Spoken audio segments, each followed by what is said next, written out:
Hi, and welcome to this month's Thoughts on Leadership.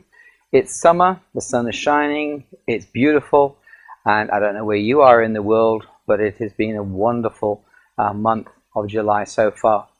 This is just going to be a short month, thoughts this month, because I know that most of you are busy and probably on holiday or just rushing off to or coming back from holiday. So I thought I would just touch on a few things with you and tell you about a few things that are coming up as well, which I think you'll find of interest to you.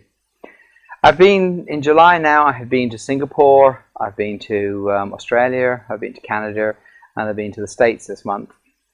Had a wonderful month, met some fascinating people who are going to appear later on in some of our interviews, which we are developing online.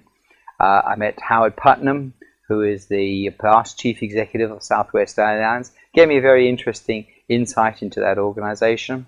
And I met a gentleman from Disney who told me all about how Disney operates. He's a man who's in charge of the Imagineers, and it's just an amazing world that they live in and that they operate in, and the type of business that they operate over there.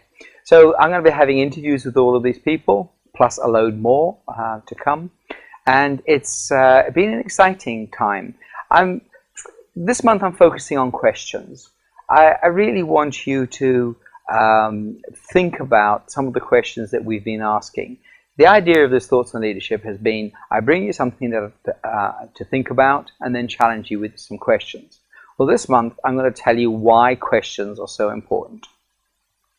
You see, the way our brain works, the way we think, the way we are as individuals, means that the proportion of our brain which stores information, when I say stores information, it stores the data, it stores the factual information, as well as our perceptions, as well as our beliefs, as well as our automatic functions, in other words, all our habits and things like that, are all stored within a portion of our brain. And we call on that reservoir of data and information to help us make sense of the world. So when we see something for the first time, if it's something that we've not seen before, well, there is no reference material in the back there to call on. But if we see something that we do recognize, like, if you see a pair of glasses, for instance, you know this is a pair of glasses. It's not a toothbrush, it's not a garage door or anything else. So we call on it and we recognize it.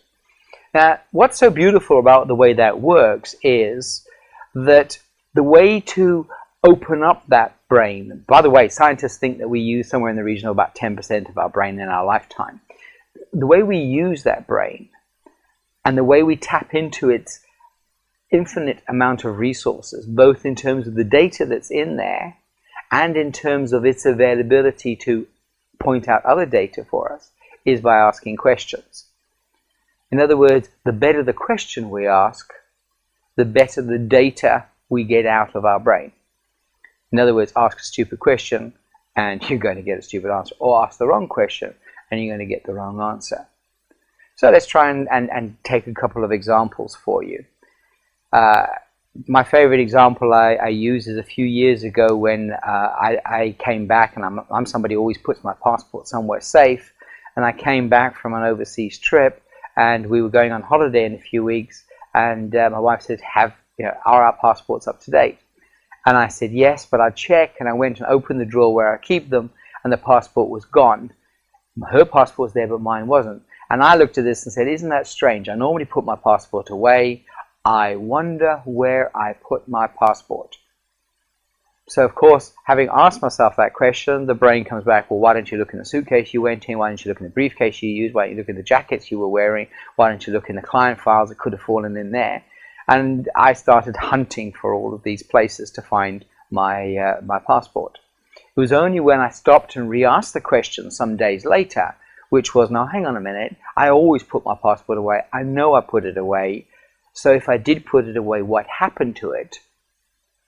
Then I will have a different question, so my brain is giving me details and information or possibilities based on the new question.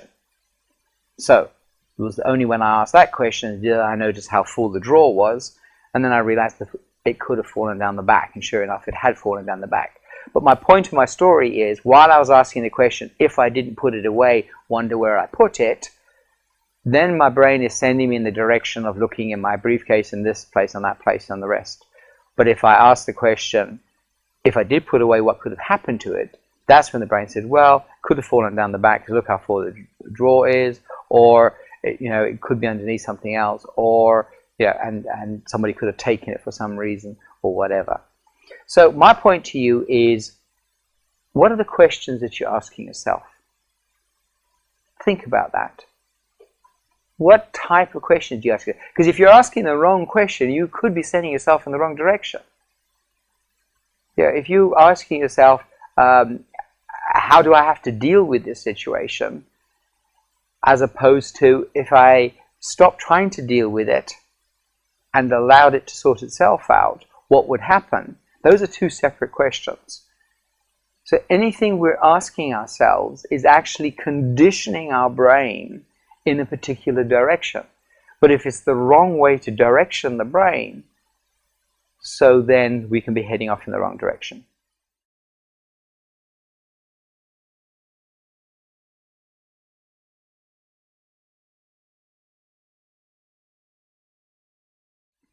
So I'm going to ask you a few questions this month. In fact, I'm going to tell you about, I know I've told you before that I've written a book of questions. I wrote 365 questions, one for each day of the year.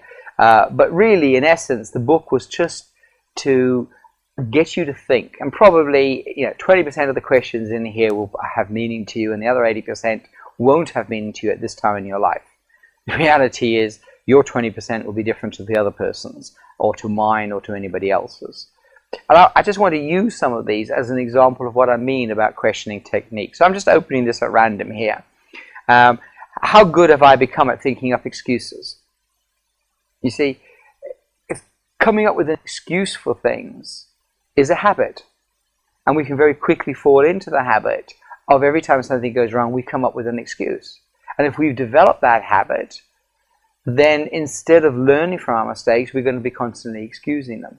So the question I've given you here, how good have I become at thinking up excuses, was to challenge you into thinking, well, is that what I do? Am I somebody who is constantly thinking of excusing myself rather than looking and learning from it? How much cynicism do I allow in my life, and where? Do you realize how cynical you can become about things? Particularly in this day and age, it's so easy to become cynical. Am I strong enough to make peace with my enemy? It's strange that one should open up on that page in this day and age when there's so much fighting and going on in the world. It actually takes more strength to make peace than it does to fight. It takes physical energy to fight. It takes emotional and mental energy to be strong enough to look for peace. And while you're in the framework of not thinking in those terms, guess what? You're never going to find the peace.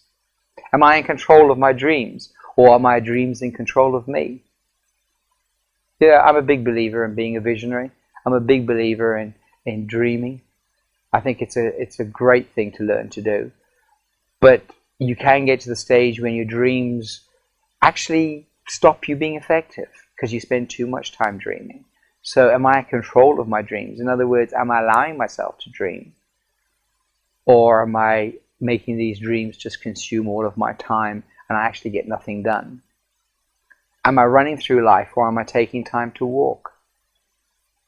I think that one says something for itself.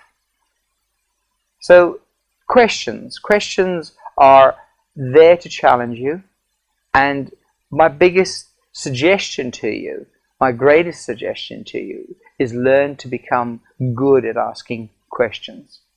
Learn to become a real effective question master, and check some of the questions that you are asking yourself. Here's a few more for you. What values do I want to radiate? When all else fails, what am I missing? Why am I doing what I do? If beauty is in the eye of the beholder, what beauty am I portraying? Is my smile coming from my mouth or from my eyes? Or from both? You see many people who just smile but don't mean it. Smiling from the eyes is a genuine expression. Smiling from the mouth is a put-on expression. Have you developed the habit of just smiling from the mouth instead of smiling from the eyes? So, think of the questions you're asking. Think of what you want and how you want to achieve it. What questions you need to do to create to help you go down that route. My book's available if it's of any help to you. You can get it online. And now I just want to take a moment to tell you about a few changes that are taking place. The Thoughts on Leadership that you've been seeing every month is going to continue. It's going to be about a 10 to 15 minute broadcast as it's always been. What we're also going to additionally do is bring out a more frequent 90-second, somewhere between 1 and 2 minute quick broadcast. It's going to probably take place a couple of times a week. It's available for you to download and really is a quick point to give you something to think about, to challenge you, to give you a tip, a hint. So it's really a tips of the day, but it won't be every day necessarily. It'll probably be 2 or 3 times a week. So that's going to be free and available to you, and it's going to be available as in the same format you're getting it now, where you can listen to it or you can watch it on your computer screen or on your video iPod if you've got one. In addition to that, we're creating a subscription channel where you can subscribe for the year, and you'll get to see all of the interviews that I'm doing around the world, and I'm going to be hitting on some subjects. So some of the stuff we talk on in Thoughts on Leadership for 10 to 15 minutes every month, I will expand along with interviews and other things in the subscription thing. So that'll be closer between 20 minutes to half an hour, and that'll be coming out at least once a month, and you can subscribe to, along with a bunch of other things that we'll put into the subscription thing. If you're thinking, well, that's it's all about making money out of things, well, I'm finding it very difficult to do 25% of the year as I'm doing interviews, doing research, finding out what's going on in the world and making people aware of it, and then giving it away for free. So I'm trying to put in as minimum cost as we can in terms of charging, but there will have to be some sort of a charge to view those interviews. I hope you have a wonderful holiday this month. And if you're at work still, I hope you're still getting time to enjoy the wonderful weather that we're having if you're in this part of the hemisphere. And if you're heading out of your winter in the southern hemisphere, I hope you have as wonderful a summer as we've been having in the northern hemisphere. Have a great month. Think of the questions you're going to be asking yourself. And as always, thanks for listening. Bye for now. For more information on accessing the subscriptions, please go to allthews, paulbridle.com.